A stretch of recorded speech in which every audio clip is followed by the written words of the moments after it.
სპეციალისტებისთვის და არა მარტო ცხადია ძალიან დიდი ფუფუნება ამგვარი ღონისძიებები და უღმესი მადლობა კიდევ ერთხელ ამ მნიშვნელოვანი წამოწყებისთვის. მე მოკლედ წარმოგიდგენთ ჩემ თავს, მე გახლავართ თეონელოდია, თბილისის სახელმწიფო უნივერსიტეტის ასოცირებული პროფესორი და მინდა ბევრი ვიფიქრე, რა შეიძლება ღირებული მეთქვა დღეს თქვენთვის დისლექსიის შესახებ. არ ვიცი რამდენად მოვახერხებ ამას, მაგრამ გადავწყვიტე, რომ დღეს დისლექსიის შესახებ მეცნიერ უმტკიცებულებებზე არ მესაუბრა. ვიფიქრე, რომ დღეს უფრო მეტი მშობელი და მასწავლებელი იქნებოდა აქ და გადავწყვიტე შემერჩია თემა, რაშიც სიმართლე რომ გითხრათ, უფრო მეტად კომპეტენტურად გგრძნობ თავს, იმიტომ რომ რეალურად ჩემი კარიერის დასაწყისში სწორედ ამ თემას მიუძღვენი ჩემი კვლევა და პრინციპში პრაქტიკაშიც ამ მიმართულებით მუშაობ ჩემს, ასე ვთქვათ, ახალგაზრდა კოლეგებთან ერთად და ეს ვფიქრობ, რომ ძალიან მნიშვნელოვანი თემაა, ქალბატონმა თამარმა უკვე ამაზე ისაუბრა და შეიძლება მე გავიმეორო რაღაცები, მაგრამ ალბათ არ გვაწყენს გამეორება. აქვე გეტყვით იმას, რომ მინდა რომ მოკლედ უკვე ჩემი გამოცდილება ძალიან ბევრ წელს ითვლის, განსაკუთრებით ამას მაშინ ვგრძნობ, როდესაც ხვდები ჩემ ახალგაზრდა კოლეგებს, რომლებიც უკვე შემდგარი პროფესიონალები არიან და ეს ძალიან მახარებს და მინდა რომ დავიწყო იმით, რატომ არის მნიშვნელოვანი დისლექსიის ადრეული აღმოჩენა. აქ არ ვსაუბრობთ სკოლამდელ ასაკზე ვსაუბრობთ. ცხადია, ხა შეიძლება კოლეგები გაუჩნდეთ შეკითხვა, რომ სკოლამდელ ასაკში ზუსტი დიაგნოზის დასმა დისლექსია, რომ ბავშვს აქვს დისლექსია, ძალიან რთულია. მაგრამ აქ არ ვსაუბრობ დისლექსიის ზუსტ დიაგნოზზე, სკოლამდელ ასაკში ვსაუბრობ დისლექსიის რისკის მქონე ბავშვების გამოვლენის შესახებ ვისაუბრებ დღეს. მიუხედავად იმისა, რომ მე, როდესაც ვიწყებდი პროფესიულ საქმიანობას, ბევრი წლის წინ, მაშინ ზოგადად ფსიქოლოგის პროფესიის შესახებაც კი არ იყო ცნობიერება მაღალი, დღეს, რა თქმა უნდა, საბედნიეროდ დისლექსიის შესახებ უკვე ბევრი ვიცით, მაგრამ არის ძალიან ბევრი ჩავარდნა მიუხედავად ამისა და გოგამაც ისაუბრა პროცენტულ მაჩვენებლებზე. ამას წინათ წავიკითხე დისლექსიის ჯგუფში, სხვათა შორის, სოციალურ ქსელში, რომ რა საჭირო ამ დისლექსიის მიმართ ამდენი ყურადღება. რატომ საუბრობთ ამდენს? ნუ თუ ამდენი არიან. დიახ, ამდენი არიან. ცხადია, შეიძლება პროცენტული მონაცემები ცოტა განსხვავდებოდეს ეს ჩემი სლაიდი გოგა სლაიდისაგან ან ქალბატონი თამარის სლაიდისაგან, იმიტომ რომ ეპიდემიოლოგიურ კვლევებში ხშირად არის ხოლმე აცდენები, არ გაგიკვირდეთ ეს პროცენტი, მაგრამ საშუალოდ მინდა გითხრათ, რომ თითოეულ თქვენგანს ალბათ კლასში მინიმუმ 2 ადამიანი ეყოლებოდა დისლექსიის მქონე, აღმოჩენილი, იდენტიფიცირებული თუ არა, ეს ცალკე საკითხია. და მინდა რომ გაგიზიაროთ შემთხვევები ჩემი პრაქტიკიდან. ეს ბოლოს 3 თვის 2 შემთხვევაა. მიუხედავად იმისა, რომ ბევრი რამ შეიცვალა, ბევრი რამ ვიცით უკვე, სწორედ 3 თვის წინ ერთ-ერთი საჯარო სკოლიდან, პირიქით, უკაცრავად, კერძო სკოლიდან, ძალიან პოპულარული კერძო სკოლიდან, მოვიდა 16 წლის ბიჭი, შემდეგი ჩივილებით, რომ საერთოდ არ აქვს სწავლის მოტივაცია, არ უნდა სწავლა. ვერ ასახელებს ინტერესის სფეროებს. ძირითად დროს ეკრანთან ატარებს და უჭირს ბრაზის მართვა.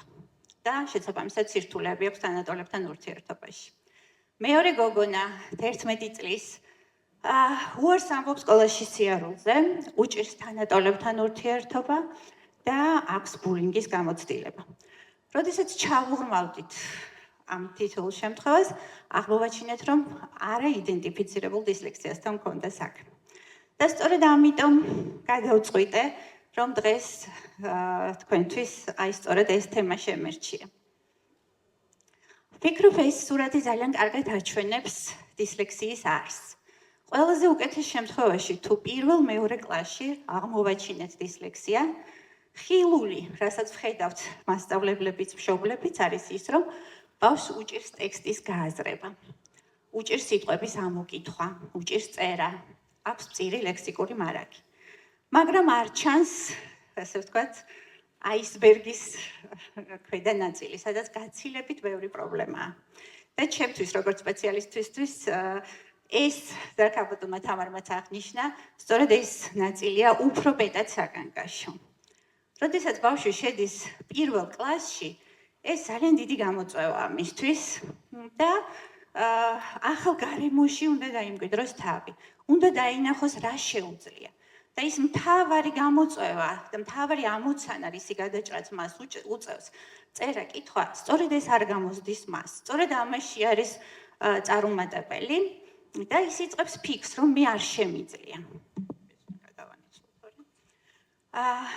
ეს ფიქრი ყველაზე ცუდი რაც ხდება, ჩემი აზრით, ამ შემთხვევაში, დისლექსიის მქონე შემთხვევაში არის ის, რომ ის განაზოგადებს ამ შემიძლიას ყველა დანარჩენ უნარზე, რაც კი აქვს. მას ის ფიქრობს, რომ არ შეუძლია არაფერი. არ მოსწონთ მეგობრებს, არ შეუძლიათ სპორტი, არ შეუძლიათ ხატვა და შესაბამისად ეს იწვევს იმედგაცრუებას. იმედგაცრუება იწვევს ბრაზს. ბრაზი შეიძლება მე არასწორი მიმართულებით მიმართოს თანატოლების წინააღმდეგ, მშობლების წინააღმდეგ და სწორედ ამიტომ მოდიან ჩივილებით, რომ უჭირს ბრაზის მართვა. ამასთანავე ცხადია, როდესაც მე ვფიქრობ, რომ არ შემიძლია, თავს ვარიდებ, რომ გავაკეთო ახალი რაღაცეები.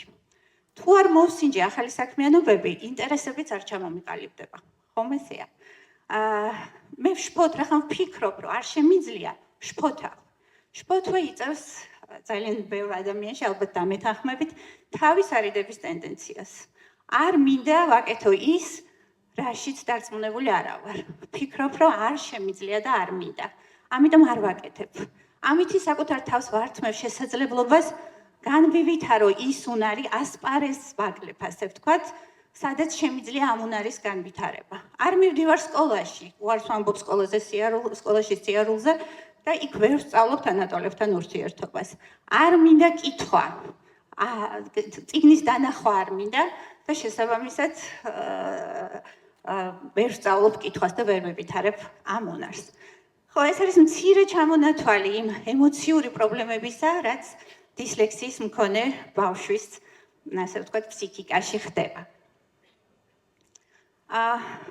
ორიოდ მონაცემი ერთ-ერთი კვლევის შედეგი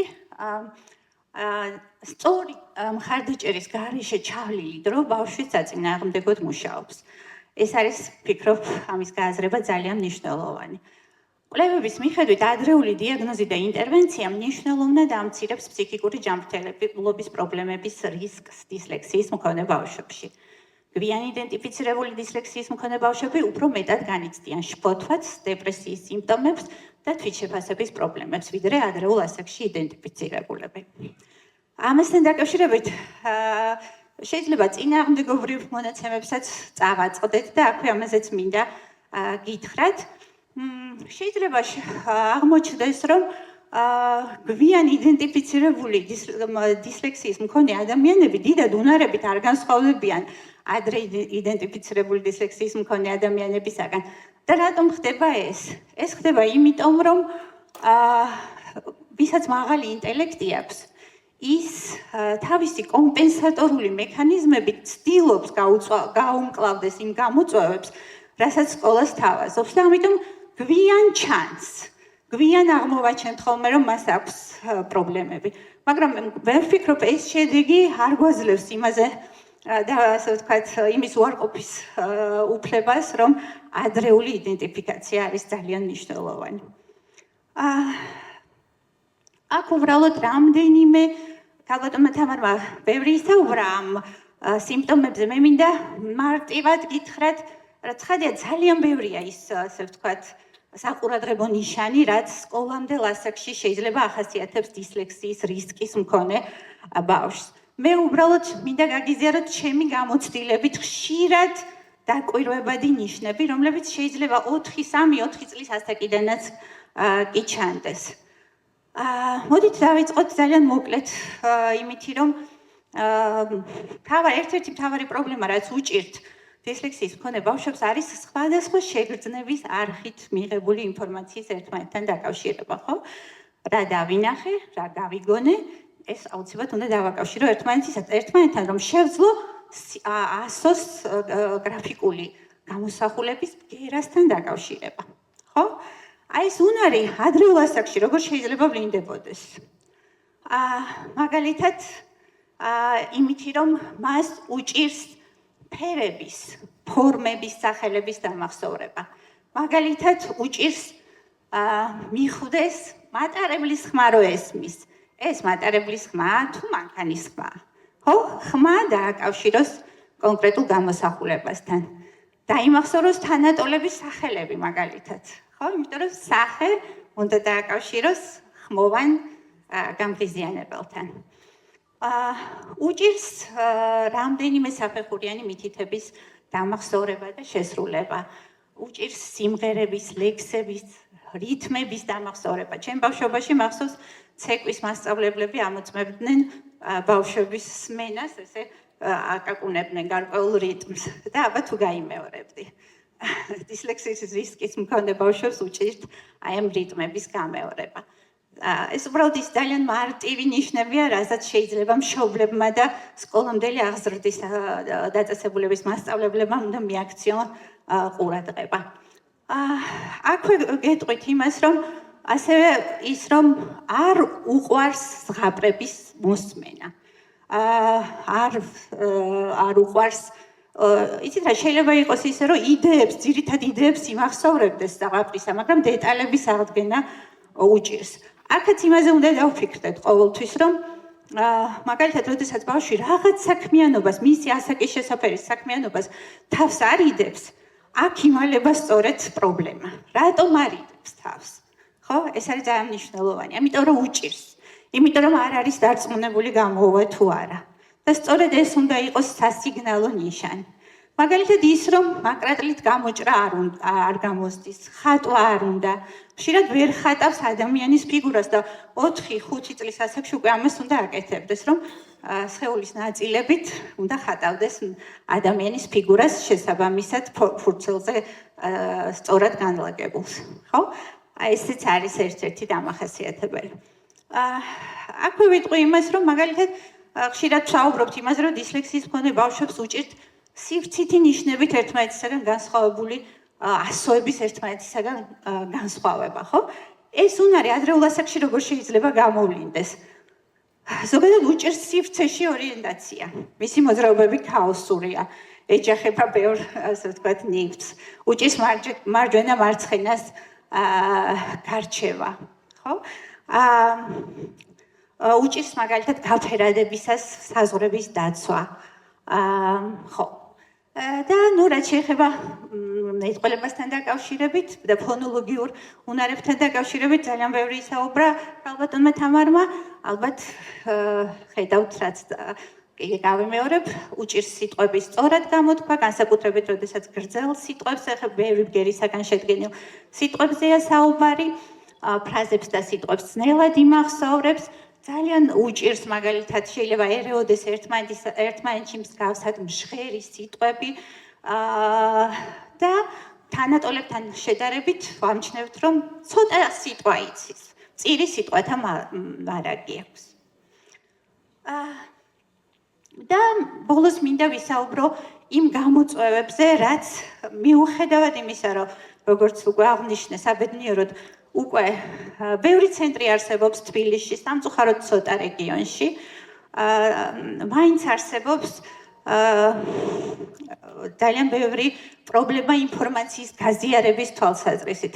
ჩვენ ცენტრებში თითქოს ჩვენ საქმეს ვაკეთებთ, მაგრამ ამ ინფორმაციის მიტანა სკოლებამდე, გაცვლა ინფორმაციის, მასწავლებლებთან, ბაღებთან მიტანა ამ ინფორმაციის არის ძალიან გართულებული. ჩვენ ვაფასებთ, თუმცა მივატანთ დასკვნას, მაგრამ მე იმ დასკვნის, ასე ვთქვათ, სწორად გამოყენებას რამდენად ხდება, ეს ძალიან მაღელვებს მე პირადად, ხო?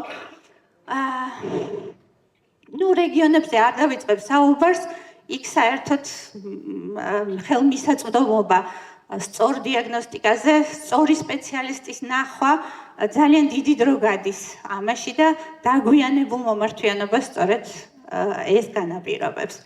სპეციალისტთა კომპეტენციის პრობლემები ძალიან ხშირია, ამაზე ძალიან სერიოზულად გვაქვს სამუშაო და ხო, რაშიც ვფიქრობ, რომ ადამიანები, რომლებიც დაინტერესებული ვართ, ასე ვთქვათ, დისლექსიის თემით, ყველაზე დიდი რესურსი უნდა ჩაიდოს ალბათ ამ მიმართულებით, რომ გამოვიყენოთ, მოვიძიოთ ახალი ტექნოლოგიები, რომლებიც უკეთ დაეხმარებათ დისლექსიის მქონე ბავშვებს იმაში, რომ უკეთ იგრძნონ თავი.